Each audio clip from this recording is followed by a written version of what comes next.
Good morning friends. तो जैसे कि हम स्टार्ट किए थे भारत में सामाजिक और धार्मिक सुधार आंदोलन, उसमें हम पहला देखेंगे जो राजा राम मोहन राय के बारे में, क्योंकि भारत में धार्मिक और सामाजिक सुधार का पहला नेता इन्हीं को माना जाता है। तो हम देखेंगे राजा राम मोहन राय के बारे में।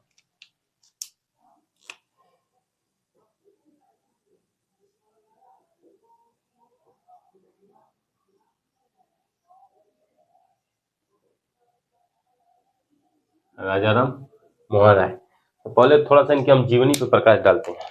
इनका जन्म कब हुआ?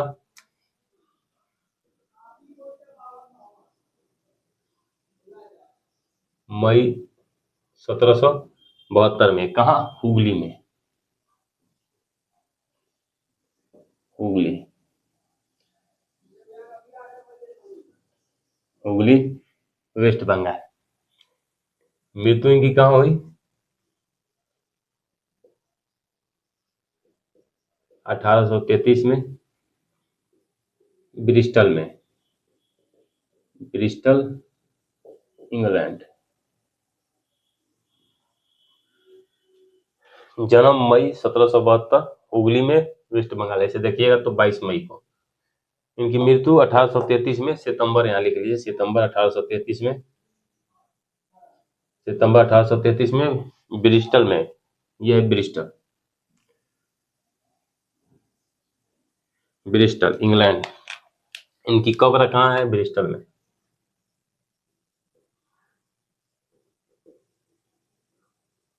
कब्र इनकी कहाँ है? ब्रिस्टल में। तो जन्म 1772 हुगली, मृत्यु 1833 ब्रिस्टल, और कब्र इनकी ब्रिस्टल में। इनको राजा की उपाधि किसने दिया था? इनका नाम राम मोहन राय था, लेकिन इनकी राजा की उपाधि किसने दिया था? अकबर सेकंड ने। ये राजा की उपाधि, अच्छा हम एक ही साथ उपाधि लिख लेंगे इसमें। इनकी पहले ये जीवनी थी, अब इनकी हम उपाधि देख लेते हैं। इसके बाद हम देखेंगे आगे इन्होंने क्या क्या किया।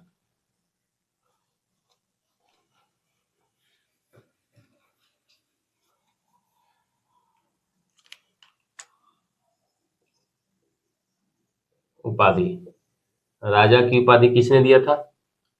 अकबर सेकंड। अकबर सेकंड कब दिया था? 1831 में। क्यों दिया था ये विलियम, ये अकबर सेकंड का पेंशन का मामला लेकर ये कहाँ गए थे? विलियम फोर्थ के दरबार में। विलियम फोर्थ के दरबार में ये अकबर सेकंड के पेंशन का मामला लेकर जा रहे थे। जब ये जा रहे थे तो उसी टाइम पे अकबर सेकंड ने इनको राजा की उपाधि दिया था। किसने दिया था? अकबर सेकंड ने राजा की उपाधि, राजा की उपाधि अकबर सेकंड ने दिया था। कब? 1831 में। इसके बाद इन्हें भारतीय पत्रकारिता, भारतीय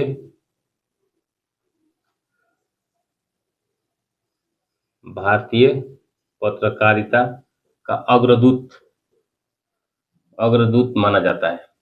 भारतीय पत्रकारिता का अग्रदूत, प्रथम आधुनिक पुरुष,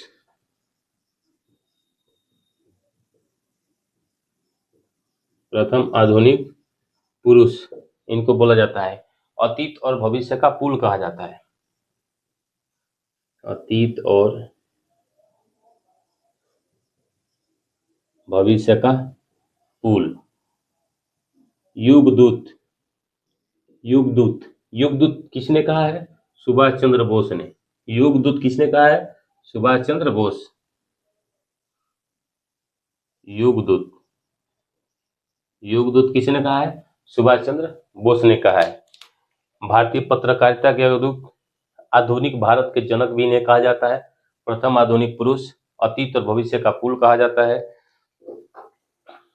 ये इनकी उपाधियां थी, यानी राजा की उपाधि, भारतीय पत्रकारिता के अग्रदूत, प्रथम आधुनिक पुरुष, अतीत और भविष्य का पुल, उगदूत, या भारत में धार्मिक और सामाजिक सुधार के पिता, इन्हीं को बोला जाता है। भारत में धार्मिक और सामाजिक सुधार के पिता इनको बोला जाता है। यहाँ ये भी लिख लीजिए, धार्मिक और सामाजिक सुधार के पिता। भारत में धार्मिक और सामाजिक सुधार के पिता इनको बोला जाता है। तो ये इनकी उपाधियां थी, ये इनकी उपाधियां हैं। राजा की उपाधि, भारतीय पत्रकारिता का अग्रदूत, प्रथम आधुनिक पुरुष, अतीत और भविष्य का पुल, युगदूत। युगदूत किसने कहा है? सुभाष चंद्र बोस ने कहा। और धार्मिक और सामाजिक सुधार के पिता यानी अग्रदूत, यहाँ भी अग्रदूत बोल सकते हैं, पिता बोल सकते हैं। तो ये किसको बोला जाता है? राजा राम मोहन राय को। तो ये इनकी जीवनी थी, ये उपाधियां थी। अब हम देखते हैं इनकी विचारधारा। इनकी विचारधारा क्या थी? इनकी विचारधारा क्या थी? तो ये क्या करते थे? कर्म कांड में भरोसा नहीं रखते थे। ये जिनकी भी जो विचारधारा थी, एक तरह से बोलते हैं कुछ को, क्या थी? प्रहारवादी थी। एक तरह से ये लोग क्या करते थे? भारतीय समाज पर प्रहार करते थे। ये इन्होंने सती प्रथा का विरोध किया,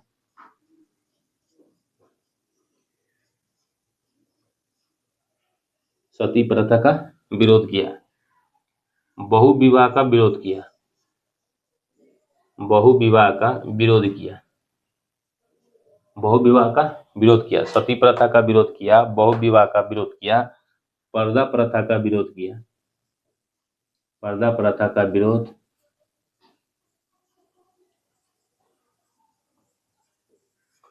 कन्यावध, शिशुवध आदि का इन्होंने क्या किया?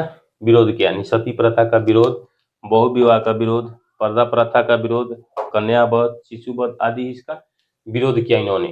और इन्होंने क्या आग्रह किया कि जो उच्च जाति के लोग हैं वो निम्न जाति के जो लोग हैं उनके साथ मिलकर रहें। यानी उच्च जाति के लोग और निम्न जाति के लोग मतलब पूरी तरह से मिल के रहेंगे तो एक तरह से क्या होगी? समाज में समरसता आएगी, यानी सभी समाज एक तरह से मिलकर रहेगा। तो इन्होंने आह्वान किया, हम मिटा देते हैं।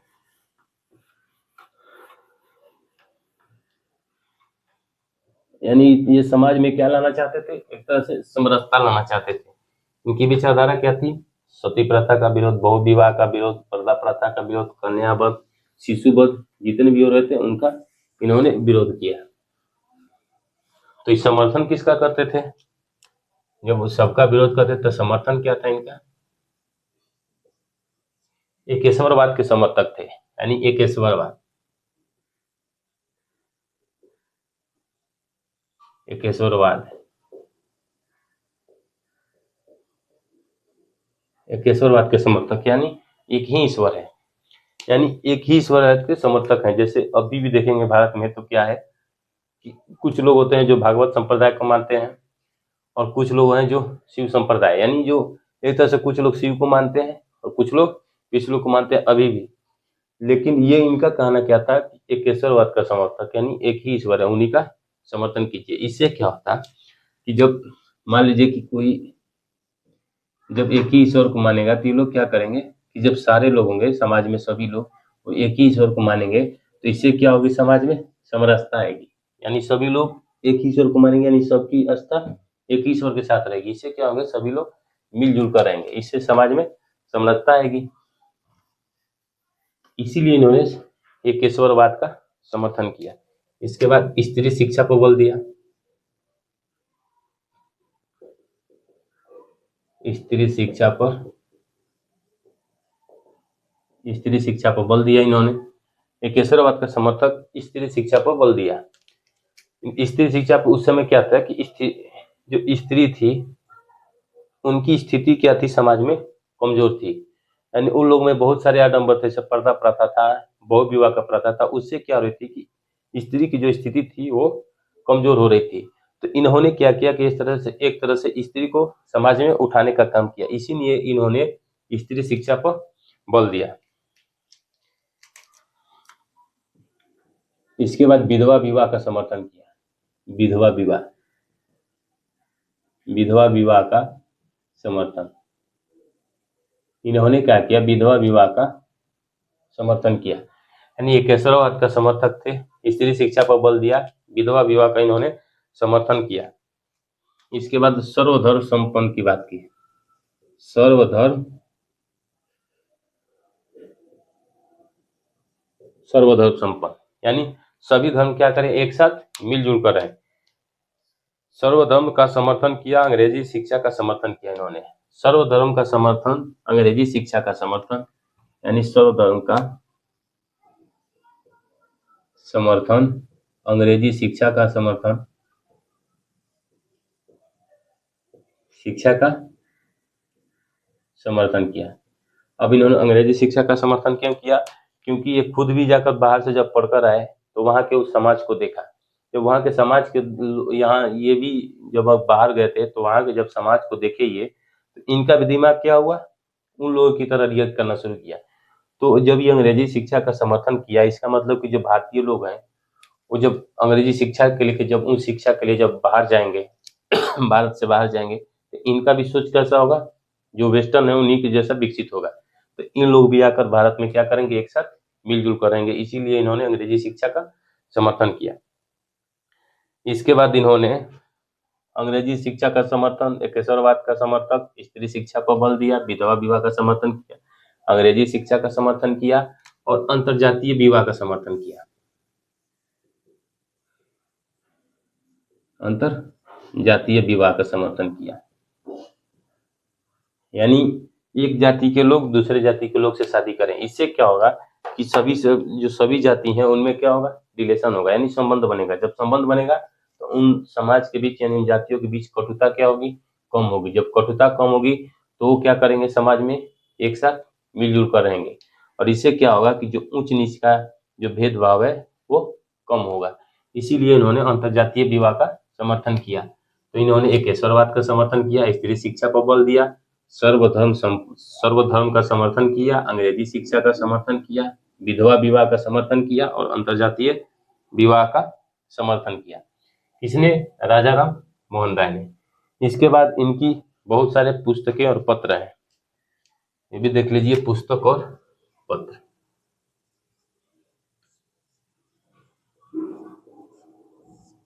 इनकी पुस्तकें और पत्र, तो इन्होंने 1809 में एक पुस्तक लिखी, वो पहली फारसी किताब थी, यानी भारतीयों द्वारा पहली फारसी किताब थी। वो कब लिखी? 1809 में। 1809 में 1809 में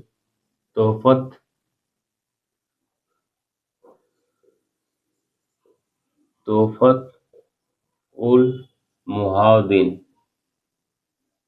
तोहफत उल मुहाउद्दीन कब लिखी? 1809 में। कैसी किताब थी ये? फारसी किताब थी, फारसी किताब। कैसी किताब? फारसी किताब। तोहफत उल मुहाउद्दीन कैसी किताब थी? फारसी किताब थी। कब लिखी गई? 1809 में। किसके द्वारा लिखी गई? राजा राम मोहन राय के द्वारा। और इसका अनुवाद क्या था? इसका हिंदी में, यानी एकेश्वरवाद का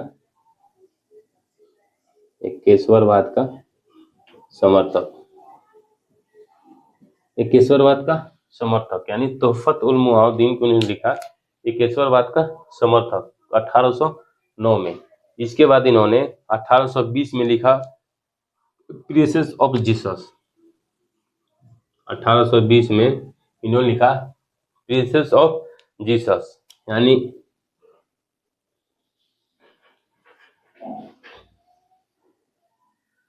presses of Jesus, presses of Jesus. इन्होंने किताब लिखी प्रेसेस ऑफ जीसस। कब लिखी? 1820 में।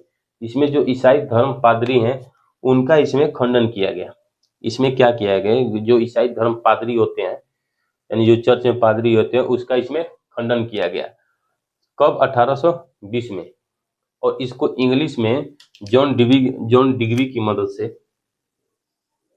जॉन डिग्री की मदद से इसको इंग्लैंड में प्रकाशित किया गया। कहाँ? इंग्लैंड में प्रकाशित किया गया। जॉन डिग्री की मदद से इंग्लैंड में प्रकाशित किया गया। कब? 1820 में प्रीसेस ऑफ जीसस, जॉन ड्यूई के, इसमें क्या किया गया था कि जो पादरी हैं उनका खंडन किया गया था, ये भी लिख लीजिए।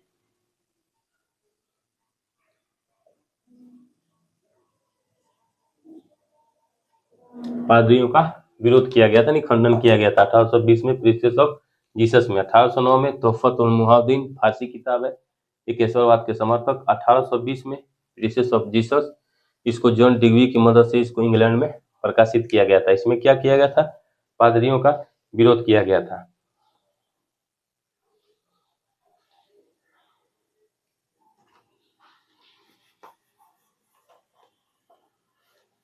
इसके बाद 1820 में ही इन्होंने ब्रह्मनिकल मैगजीन निकाली।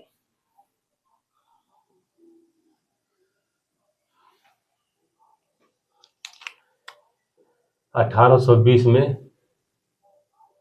ब्रह्मनिकल मैगजीन, ब्रह्मनिकल मैगजीन इसमें इंग्लिश भाषा में। 1822 में संवाद कौमुदी,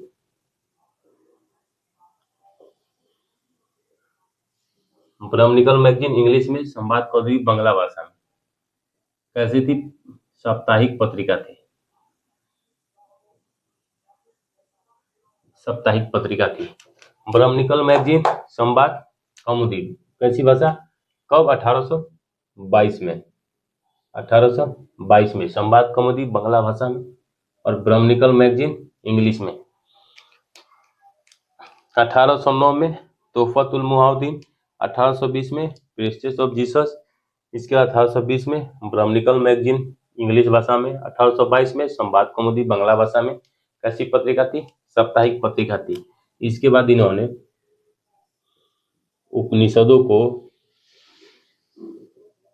बांग्ला भाषा में अनुवाद किया।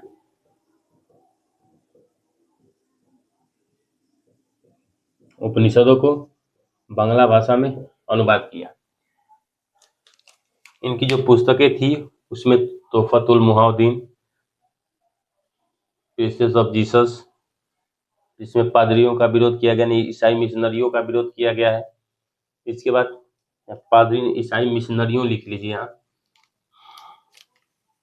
ईसाई मिशनरी, ईसाई मिशनरी का विरोध। इसके बाद 1820 में ब्रह्मनिकल मैगजीन, 1822 में संवाद कौमुदी। इसके बाद एक और इन्होंने फारसी में अखबार निकाला था, मिरातुल अखबार, मिरात उल अखबार, मिरातुल अखबार किस भाषा में था, फारसी भाषा में, फारसी भाषा में। और ये प्रथम भारतीयों द्वारा फारसी भाषा में निकाला गया अखबार था। मिरातुल अखबार प्रथम भारतीयों द्वारा फारसी भाषा में निकाला गया अखबार पहला था। कौन, मिरातुल अखबार। तो ये इनकी पुस्तकें थी। अब इनकी कुछ संस्थाएं हैं, इन्होंने कुछ संस्था भी स्थापना किया था। किसने, राजा राम मोहन राय ने। ये तो कुछ पुस्तकें थी, अब हम इनकी कुछ संस्थाएं देख लेते हैं।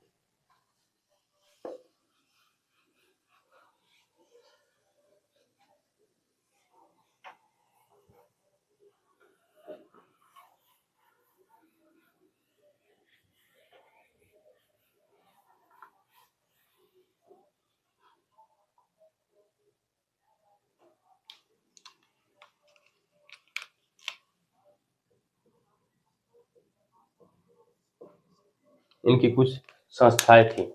इन्होंने 1814-15 में क्या किया, 1815 में एक सभा बनाई, आत्मीय सभा, आत्मीय सभा। कब बनाया इन्होंने, 1815 में। इसमें क्या होता था कि इसमें आत्मा की जो अमरता है उस पर बात की जाती थी, यानी आत्मा की अमरता पे बात की जाती थी।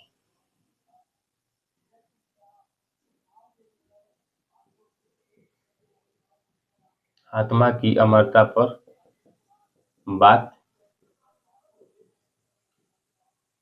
आत्मा की अमरता पर बात की जाती थी। कब, 1815 में इन्होंने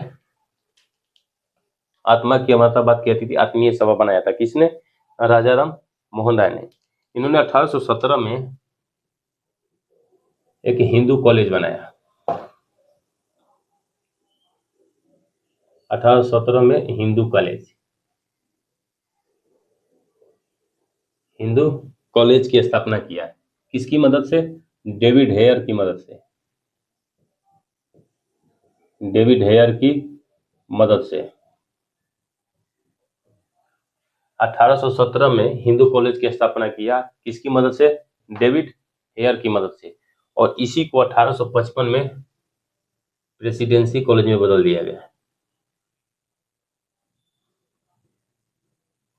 प्रेसिडेंसी कॉलेज में बदल दिया गया। कब? 1855 में। ये किसको? हिंदू कॉलेज को 1855 में प्रेसिडेंसी कॉलेज में बदल दिया गया। 1817 में हिंदू कॉलेज, 1855 में प्रेसिडेंसी कॉलेज, 1815 में आत्मीय सभा की स्थापना। इसके बाद इन्होंने 1825 में क्या किया? एक वेदांत सोसाइटी की स्थापना किया। 1825 में वेदांत सोसाइटी।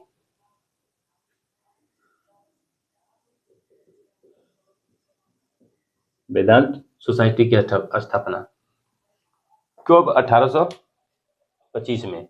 1828 में इन्होंने क्या किया कि ब्रह्म समाज की स्थापना किया। ब्रह्म समाज।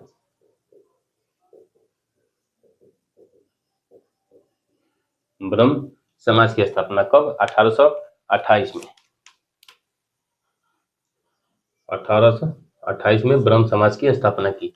तो ये कुछ संस्थाएं थी। 1815 में आत्मीय सभा, आत्मा की अमरता पे बात की जाती थी। इसके बाद 1817 में हिंदू कॉलेज डेविड हेयर की मदद से। 1855 में इसी को कन्वर्ट कर दिया गया प्रेसिडेंसी कॉलेज में। 1825 में वेदांत सोसाइटी की स्थापना की थी। 1828 में ब्रह्म समाज की इन्होंने स्थापना की थी। तो ये कुछ संस्थाएं थी। इसके बाद इन्होंने क्या किया कि जब ये तो संस्थाएं इन्होंने भारत में स्थापना की, इसके बाद जब ये विलियम फोर्थ के दरबार में जा रहे थे, अकबर सेकेंड का पेंशन का मामला लेकर जब इन्होंने विलियम फोर्थ के दरबार में जा रहे थे, तो इन्होंने जो ब्रह्म समाज के जो ये है कार्यभार किसको सौंप दिया था? पंडित रामचंद्र विद्या बागीश को। यानी जो ब्रह्म समाज जब तक ये थे तब तक तो यही थे, सारा ब्रह्म समाज का कार्यभार इन्हीं के कंधों पर था। लेकिन जब ये 1831 में जब जा रहे थे, कहाँ? विलियम फोर्थ के दरबार में। कब गए हैं? 1831 में। लिख लीजिए 1831 में ये विलियम फोर्थ वहां का राजा था, दरबार में जा रहे थे। हम बता चुके हैं क्यों जा रहे थे, तो अकबर सेकेंड का पेंशन का मामला लेकर।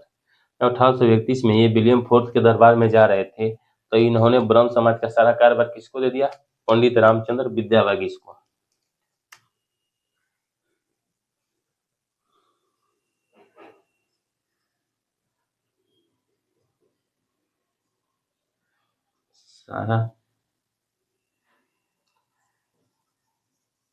सारा कार्यभार पंडित रामचंद्र विद्यावागीश, पंडित रामचंद्र विद्यावागीश को। मान लीजिए राइटिंग नहीं समझ में भी आ रहा होगा तो जो हम बोल रहे हैं उसको सुनिएगा। ब्रह्म समाज की सारा कार्यभार जो है किसको दे दिया? पंडित रामचंद्र विद्यावागीश को। और ये 1831 में तो जा रहे थे, 1833 में मृत्यु हो जाती है। मृत्यु हो जाती है किसकी? मृत्यु हो जाती है किसकी? राजा राम मोहन राय की, मस्तिष्क ज्वर से। मस्तिष्क ज्वर के कारण, मस्तिष्क ज्वर के कारण इनकी ब्रिस्टल में मौत हो जाती है। और कब्र इनकी भी वही है, इनकी कब्र भी वही है, इनकी मूर्ति भी ब्रिस्टल में है। तो 1833 में इनकी मृत्यु हो गई मस्तिष्क ज्वर के कारण। तो सारा कार्यभार अब किस पे आ गया? पंडित रामचंद्र विद्यावागीश पर। इनके बाद 1833 में क्या हुआ?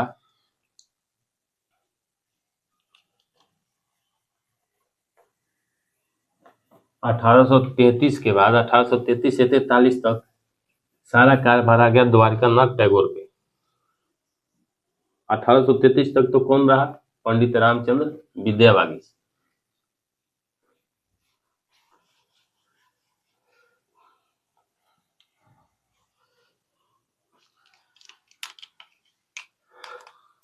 1833 से 43 तक।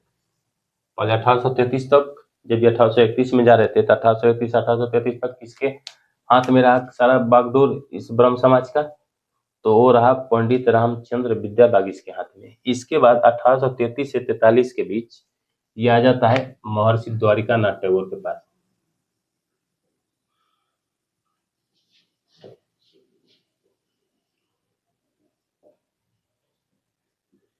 द्वारिकानाथ टैगोर के पास आ जाती है सारा कार्यभार। इसके बाद 43 तक ये रहे। 43 के बाद आ जाता है किसके पास? देवेंद्रनाथ टैगोर। इसके बाद सारा कार्यभार कहाँ जाता है? देवेंद्रनाथ टैगोर के पास। पहले द्वारिकानाथ टैगोर के पास, उससे पहले पंडित रामचंद्र विद्या बागीश के पास, अब देवेंद्रनाथ टैगोर के पास। इन्होंने क्या किया? 1843 तक तो द्वारकानाथ टैगोर थे। देवेंद्रनाथ टैगोर ने क्या किया कि इन्होंने ब्रह्म उपासना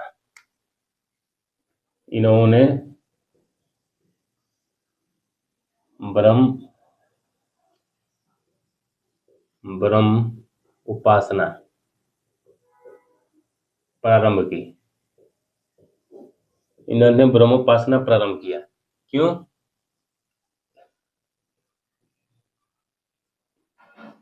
ईसाई धर्म के विरुद्ध में। ईसाई धर्म के विरुद्ध में इन्होंने क्या किया? देवेंद्रनाथ टैगोर ने ब्रह्मोपासना प्रारंभ किया। किसने ब्रह्मोपासना प्रारंभ किया था? देवेंद्रनाथ टैगोर ने। और एक सभा बनाई, तत्वरंजनी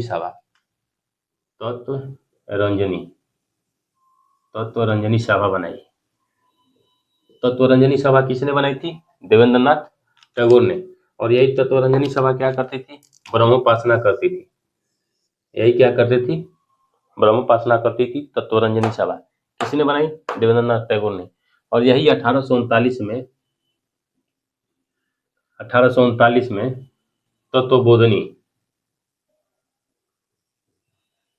तत्वबोधिनी सभा कहलाई। कौन सभा कहलाई? तत्वबोधिनी सभा। यही तत्वबोधिनी सभा कहलाई। और इन्होंने एक पत्र निकाला, तत्वबोधिनी पत्रिका।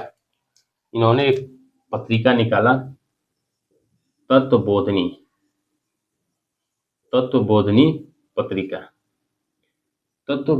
पत्रिका। किसने निकाला? देवेंद्रनाथ टैगोर ने।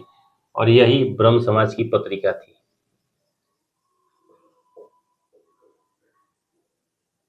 ब्रह्म समाज की पत्रिका क्या थी? तत्वबोधिनी पत्रिका। कोई पूछेगा ब्रह्म समाज की कौन सी पत्रिका थी? तत्वबोधिनी पत्रिका। किसने निकाली थी? देवेंद्रनाथ टैगोर ने। इसके बाद क्या हुआ कि 1852 में 53 में क्या हुआ कि केशव चंद्र सेन इस सभा से जुड़ते हैं। यानी ब्रह्म समाज से कौन जुड़ता है? केशव चंद्र सेन।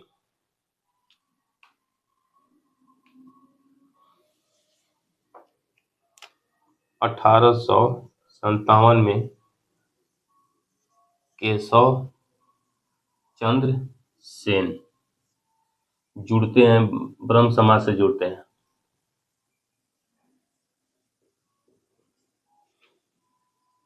ब्रह्म समाज से जुड़ते हैं और 1859 में आचार्य बन जाते हैं। 1857 में केशव चंद्र सेन ब्रह्म समाज से जुड़ते हैं। कब है? 1857 में। इससे पहले नहीं है। 1857 में इस समाज से जुड़ेंगे और 1859 में इनको आचार्य बना दिया गया। इनको क्या बना दिया गया? आचार्य। तो इन्होंने क्या किया? जब ये आचार्य बने तो इन्होंने क्या किया कि एक सभा बनाई थी, संगत सभा। इन्होंने एक सभा बनाई थी, संगत सभा। इन्होंने 1859 में एक सभा बनाई, संगत सभा। इन्होंने एक सभा बनाई, संगत सभा।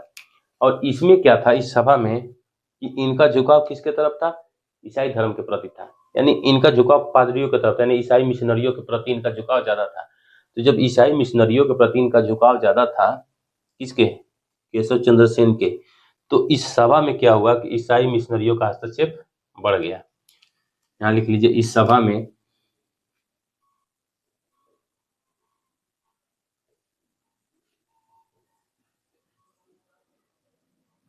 ईसाई मिशनरी का हस्तक्षेप बढ़ गया। जब इस सभा में ईसाई मिशनरी का हस्तक्षेप बढ़ गया, और एक क्या है, ईसाई मिशनरियों के विरुद्ध है, देवेंद्रनाथ टैगोर ईसाई मिशनरियों के विरुद्ध हैं, और इनमें क्या हुआ, हस्तक्षेप हो गया। केशव चंद्र सेन ईसाई मिशनरियों के क्या है, करीब है, क्योंकि इनका झुकाव ईसाई मिशनरियों की तरफ था और इनका झुकाव ईसाई मिशनरियों के खिलाफ था। यानी ये ब्रह्मोपासना थे और ये इनका झुकाव ईसाई मिशनरियों की तरफ था। तो ऑब्वियसली है कि दोनों क्या होंगे, ये वो टकराएगा, देवेंद्रनाथ टैगोर का और केशव चंद्र सेन का। और इसी में जब दोनों में विवाद हुआ, देवेंद्रनाथ टैगोर और केशव चंद्र सेन में, तो यहाँ से ब्रह्म समाज टूट जाता है। जब इनमें और केशव चंद्र सेन, यहाँ एरो देखिएगा, इनमें क्या हुआ, विवाद हो गया, दोनों में विवाद हो जाता है, दोनों में क्या होता है, विवाद हो जाता है। जब दोनों में विवाद हुआ तो ब्रह्म समाज टूट जाता है, ब्रह्म समाज टूट जाता है। जब ब्रह्म समाज टूट जाता है तो ब्रह्म समाज दो भाग में बन गया, एक आदि ब्रह्म समाज यानी जो पुराना था, और एक नव भारतीय ब्रह्म समाज यानी भारतीय ब्रह्म समाज। उसके अध्यक्ष कौन बने, केशव चंद्र सेन, और जो आदि ब्रह्म समाज था उसके अध्यक्ष देवेंद्रनाथ टैगोर बने।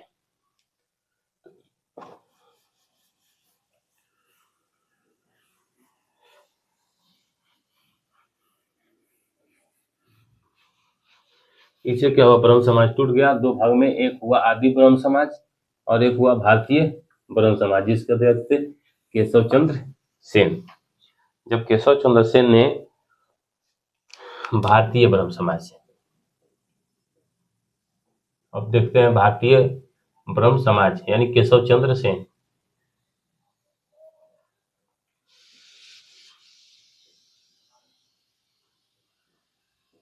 केशव चंद्र सेन वाला, इसमें क्या हुआ, इन्होंने एक 1872 में इन्होंने एक इंडियन रिफॉर्म किया, इंडियन रिफॉर्म एसोसिएशन, इन्होंने एक रिफॉर्म किया है, किसको लेकर, मैरिज एक्ट को लेकर। इन्होंने एक इंडियन रिफॉर्म 1872 में,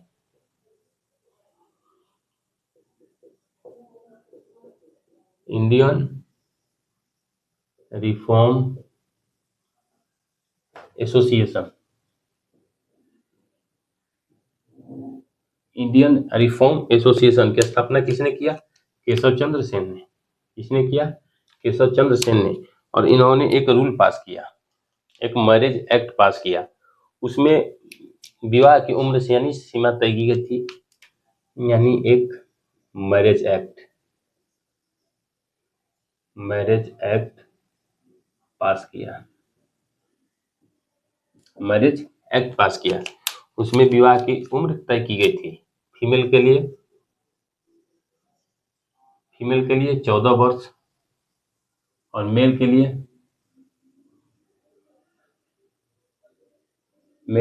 18 वर्ष, फीमेल के लिए 14 वर्ष, मेल के लिए 18 वर्ष, फीमेल के लिए 14 वर्ष, मेल के लिए 18 वर्ष। इन्होंने एक मैरिज एक्ट पास किया, लेकिन इन्होंने खुद ही इसका विरोध कर दिया। इन्होंने खुद इसका विरोध कैसे किया कि इनकी बेटी 14 वर्ष से कम थी, इनकी बेटी का उम्र 14 वर्ष से कम था, और उसकी शादी इन्होंने कूच बिहार के राजा से करा दिया। इनकी बेटी का उम्र क्या था, 14 वर्ष से कम था, और उसका विवाह किससे करा दिए, कूच बिहार के राजा से। इसका उल्लंघन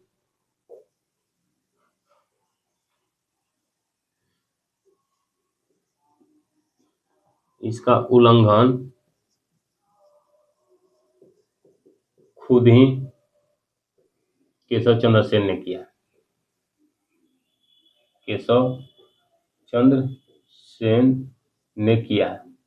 क्या किया? अपनी बेटी का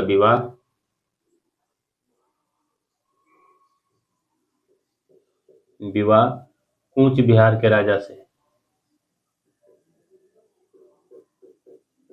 कूच बिहार के राजा से कर दिया।